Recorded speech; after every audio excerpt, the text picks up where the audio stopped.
Assalamualaikum warahmatullahi wabarakatuh.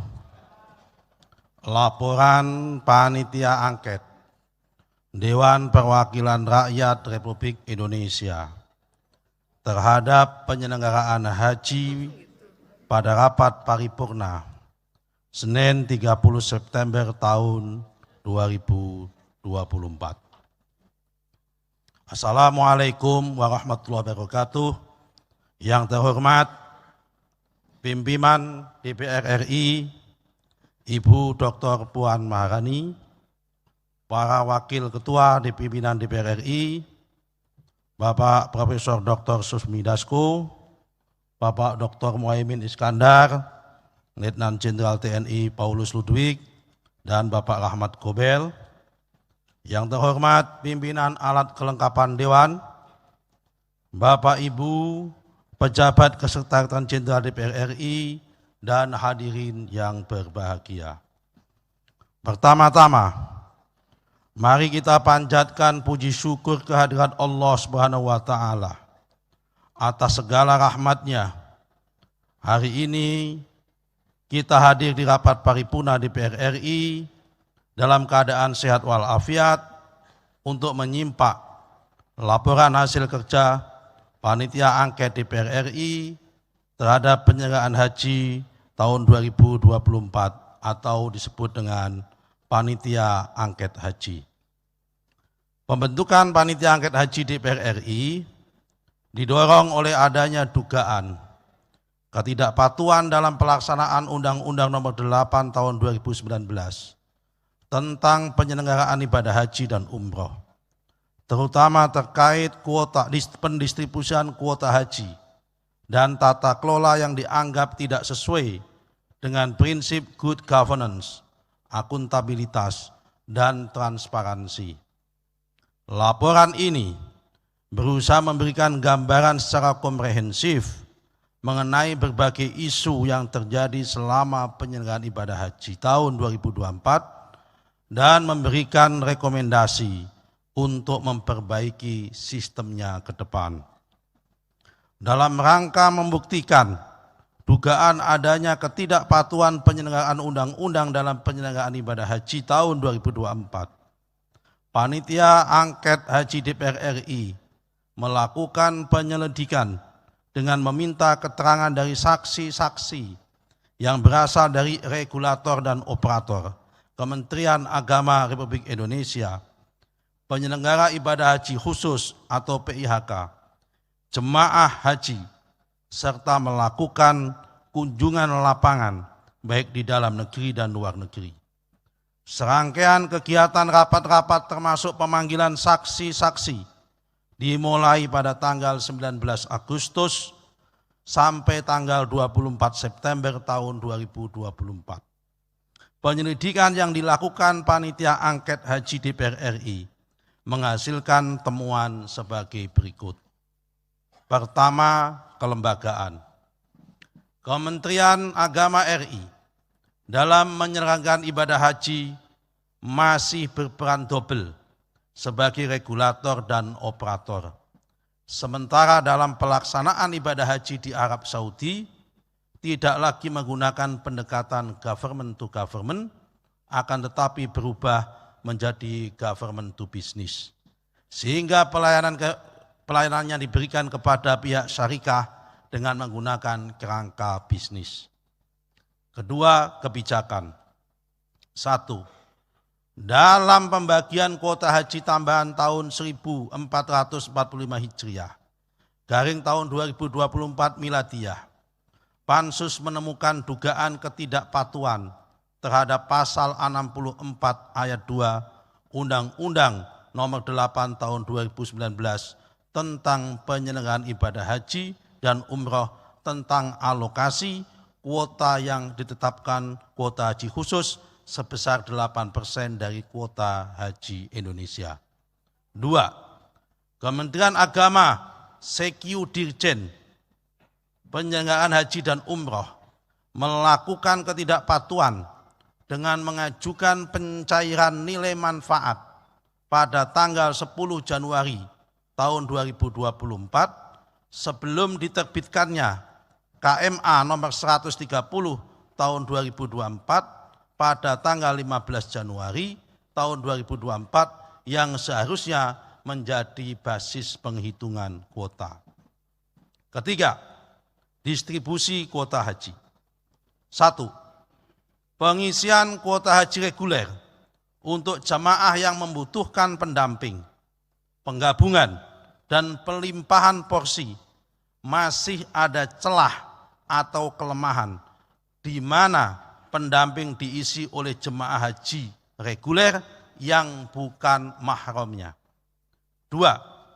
Sampai tahun 2024, Kementerian Agama RI masih belum mengupayakan secara maksimal untuk menyelesaikan masalah 5.678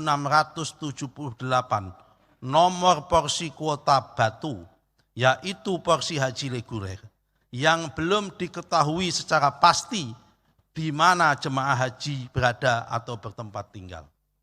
3.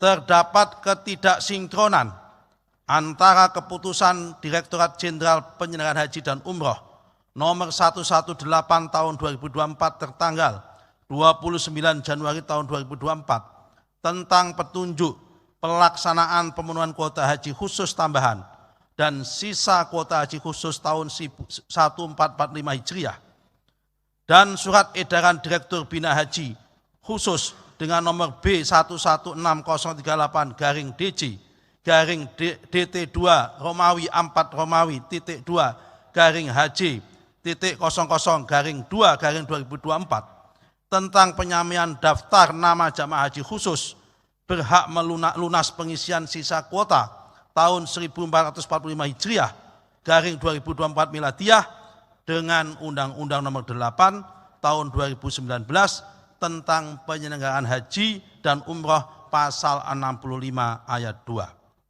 4. Inspektorat Jenderal Kementerian Agama RI sebagai aparatur pengawas internal pemerintah APIP tidak menjadikan pembagian kuota haji tambahan tahun 2024 sebagai objek pengawasan. Sementara pembagian tambahan kuota haji tahun 1445 Hijriah ada potensi tidak sesuai dengan Undang-Undang Nomor 8 Tahun 2019 tentang penyelenggaraan ibadah haji dan umroh. Keempat, Siskohat dan Siskopatuh. 1. Sistem komputerisasi haji terpadu Siskohat tidak terjamin keamanannya karena tidak ada audit berkala terhadap sistem. Selain itu terlalu banyaknya pemangku kepentingan yang dapat mengakses seperti Subdit Siskohat, Subdit Pendaftaran Haji, kantor wilayah, kantor Kementerian Agama di kabupaten kota, bank perimastoran, penyelenggara ibadah haji khusus, sehingga rawan diintervensi dan membuka celah orang yang tidak berhak berangkat haji dapat berangkat haji. 2. Sistem komputerisasi pengelolaan terpadu umroh dan haji khusus, Siskopatuh, tidak bisa terjamin keamanannya karena tidak ada audit terhadap sistem secara berkala dan terbuka. Selain itu terlalu banyaknya juga pemangku kepentingan yang dapat mengakses sehingga rawan diintervensi dan membuka peluang orang yang belum saatnya berangkat haji dapat berangkat haji tanpa antrian. 3. Lemahnya pengawasan terhadap tim verifikator yang ditandai dengan adanya jemaah haji yang tidak sesuai dengan Siskohat serta celah perubahan data. 5. Pendaftaran. Di dalam keputusan Menteri Agama nomor 226 tahun 2023 tentang biaya perjalanan ibadah haji khusus, keputusan Menteri Agama nomor 1063 tahun 2023 tentang setoran pelunasan biaya perjalanan ibadah haji khusus tahun 1445 Hijriah dan bab 3 poin B keputusan Dirjen PHU nomor 118 tahun 2024 tentang petunjuk pelaksanaan pemenuhan kuota haji ibadah haji khusus, prosedur pengusuhan sisa kuota tidak mencerminkan keadilan. Ketentuan tersebut mengakibatkan adanya praktek pemberangkatan 3.503 jamaah haji khusus dengan status tanpa antri, mendaftar tahun 2024 dan berangkat tahun 2024. 2. Ketentuan pasal 65 ayat 3 Undang-Undang Nomor 8 tahun 2019 tentang penyelenggaraan haji dan umroh yang menentukan pemenuhan kuota haji khusus berbasis usulan data dari PHK dan kesiapan jamaah. Ketentuan ini membuka peluang penyalahgunaan kesempatan oleh PIHK dan berpotensi melanggar asas keadilan. Penyalahgunaan tersebut berupa mengubah urutan keberangkatan dan atau tahun keberangkatan. Keenam, nilai manfaat. Dalam mempergunakan nilai manfaat ditemukan adanya ketidakadilan, di mana mereka yang belum berhak untuk berangkat menggunakan nilai manfaat tahun berjalan yang didapat dari jemaah haji lain yang berada pada daftar antrian. Ketujuh, jemaah cadangan lunas tunda. Jumlah jemaah haji lunas tunda sampai tahun 2024 adalah sebesar 30% dari kuota haji nasional. Seharusnya merekalah yang diprioritaskan untuk diberangkatkan terlebih dahulu. Namun karena ada mekanisme penggabungan mahram, jumlah jamaah lansia, dan distabilitas, hak jemaah haji lunas tunda menjadi tidak pasti keberangkatannya. Hal tersebut menimbulkan ketidakadilan bagi jamaah haji yang sudah lunas tertunda keberangkatannya. Kedelapan, pelaporan dan pengawasan. Pasal 82 ayat 1 Undang-Undang Nomor 8 tahun 2019 tentang penyelenggaraan ibadah haji dan umroh mengatur tentang pelaporan pelaksanaan operasional penyelenggaraan ibadah haji khusus kepada Menteri. Ketentuan ini tidak dilaporkan.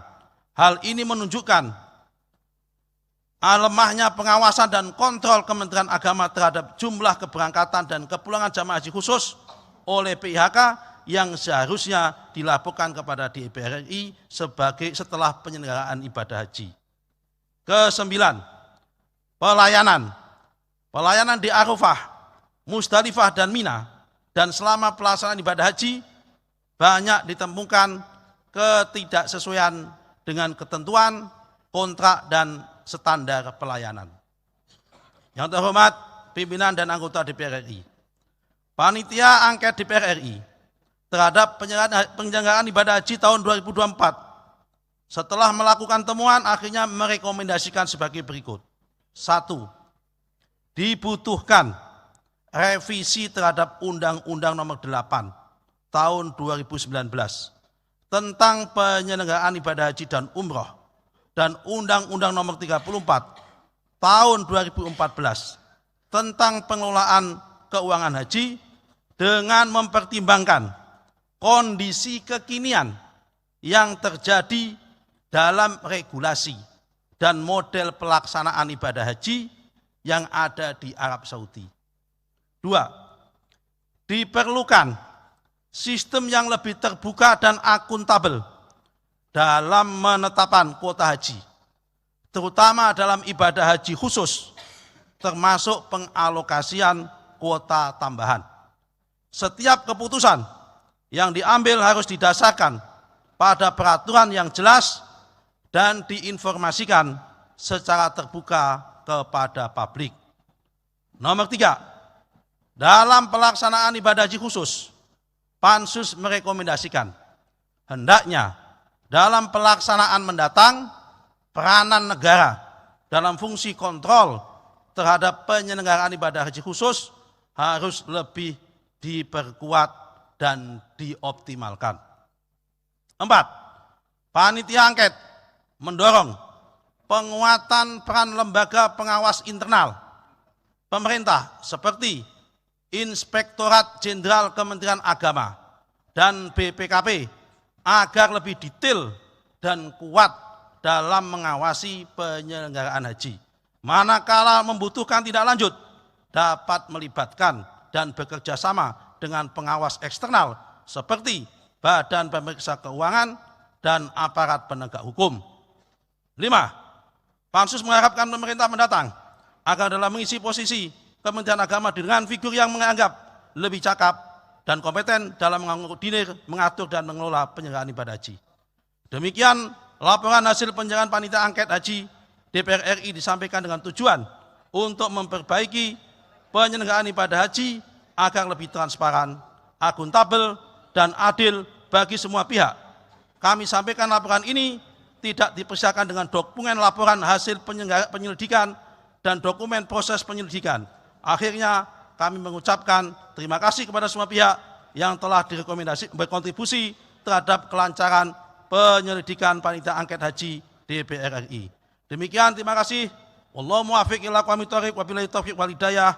Wassalamualaikum warahmatullahi wabarakatuh.